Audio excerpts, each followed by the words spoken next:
ایک رات مصر کے بادشاہ فرعون نے ایک خواب دیکھا کہ شام کی طرف سے ایک آگ آئی اور اس آگ نے تمام قیدیوں کے گھروں کو جلا ڈالا، جبکہ بنی اسرائیل محفوظ رہے۔ دہشت کے عالم میں دیدار ہونے کے بعد فرعون نے تمام کاہنوں اور نجومیوں کو جمع کر کے اپنا خواب بیان کیا۔ نجومیوں نے اسے بتایا کہ بنی اسرائیل میں ایک بچہ پیدا ہوگا جو فرعون کی بادشاہت کو ختم کرے گا۔ وہ بچہ کون تھا اور اس نے فرعون کی بادشاہت کا خاتمہ کر کے مصر کی تاریخ کو کیسے بدل ڈالا؟ اس ویڈیو میں ہم فرعون کے اس خواب اور اس پراسرار بچے کے متعلق جانیں گے۔ فرعون خدائی کا دعوے دار اور بڑا ظالم جابر بادشاہ تھا۔ اس نے بنی اسرائیل کو اپنا غلام بنا رکھا تھا، حالانکہ وہ حضرت یوسف علیہ السلام کے زمانے سے وہاں رہا کرتے تھے۔ حضرت یوسف علیہ السلام نے اپنے والد حضرت یعقوب اور اپنے بھائیوں کے لیے زمین کا ایک حصہ اس وقت کے فرعون بادشاہ ریان بن ولید سے حاصل کیا تھا۔ حضرت یعقوب علیہ السلام کی یہی نسل بنی اسرائیل کہلائی جو مصر میں خوب پھیلی پھولی۔ یہ لوگ حضرت یعقوب علیہ السلام کے دین کے پیروکار تھے، لہٰذا اس وقت اللہ کے نزدیک یہ سب سے بہترین جماعت تھی۔ انہوں نے فرعون کو سجدہ کرنے اور اسے اپنا رب ماننے سے انکار کر دیا تھا۔ اسی وجہ سے بادشاہ اور اس کے حواری ان پر ظلم و ستم کے پہاڑ ڈھاتے اور ان سے گھٹیا کام کرواتے تھے۔ فرعون نے جب اپنا خواب کاہنوں اور نجومیوں کو بتایا تو انہوں نے اس کی تعبیر یہ بتائی کہ بنی اسرائیل میں ایک بچہ پیدا ہوگا اور اس کے ہاتھوں اہل مصر کی ہلاکت ہوگی۔ بنی اسرائیل کے یہاں بھی شروع سے ہی یہی بات مشہور تھی، لہٰذا اس خواب کے بعد وہ مزید فکر مند ہو گیا اور اس نے حکم جاری کر دیا کہ بنی اسرائیل میں پیدا ہونے والے تمام لڑکے قتل کر دیے جائیں۔ اس حکم کے مطابق فرعون نے حواری اور اس کے سپاہیوں سے ہر ممکن قدم اٹھایا تاکہ کوئی بھی نومولود لڑکا زندہ نہ بچ پائے، لیکن اللہ کے فیصلے اٹل ہوتے ہیں۔ دیکھتے ہی دیکھتے بنی اسرائیل کے ہزاروں نومولود بچے ذبح کر دیے گئے۔ پھر ایک وقت آیا کہ جب گپتی سرداروں نے فرعون سے کہا کہ اگر بنی اسرائیل کے لڑکوں کا اسی طرح قتل عام ہوتا رہا تو ہمیں آئندہ خدمت گار ملنا مشکل ہو جائیں گے، اور پھر ہمارے یہ کمتر گھٹیا اور غلیظ کام کون کرے گا؟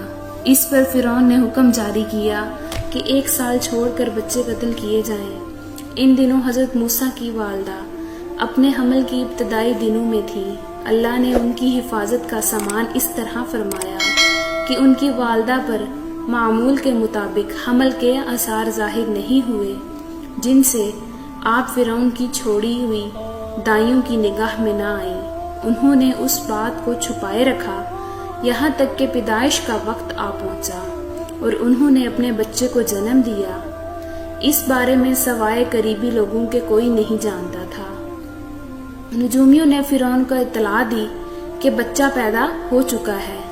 اس اطلاع نے فرعون کو بدحواس کر دیا۔ اس کے سپاہیوں نے گھر گھر تلاشی شروع کر دی۔ حضرت موسیٰ علیہ السلام کے بھائی حضرت ہارون صالح ایمان میں پیدا ہوئے تھے، جبکہ حضرت موسیٰ قتل والے سال میں پیدا ہوئے۔ حضرت موسیٰ علیہ السلام کے والدین سخت پریشان تھے۔ 3 مہینے تک انہوں نے حضرت موسیٰ علیہ السلام کو چھپا کر رکھا، لیکن زیادہ عرصہ تک بچے کو شاہی جاسوسوں کے نظروں سے چھپا کر رکھنا ممکن نہ تھا۔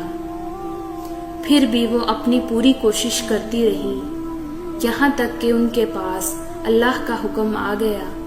یہ حکم اللہ نے ان کے دل میں ڈالا تھا، یعنی القاح کیا تھا۔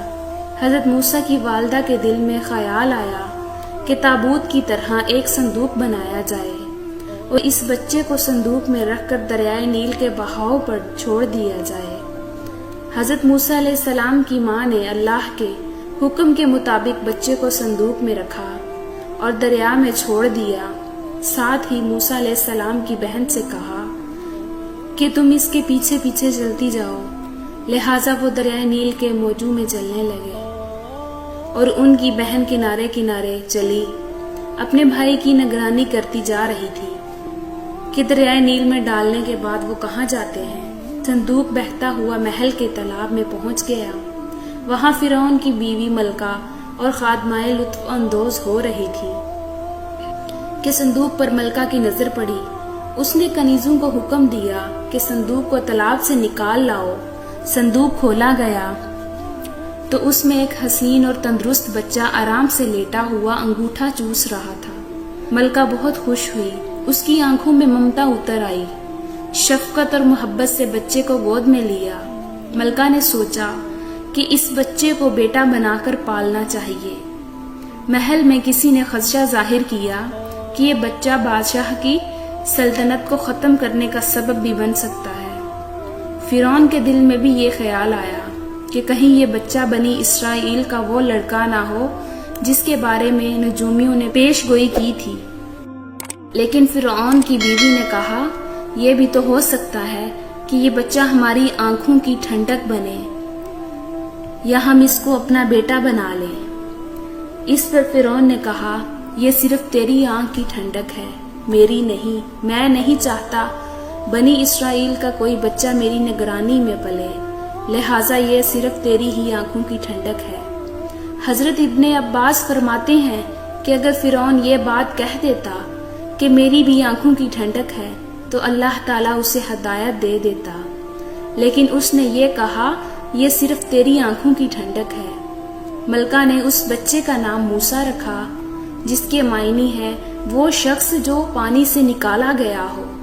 بچے کو جب محل میں لے جایا گیا تو اس نے دودھ کے لیے رونا شروع کر دیا۔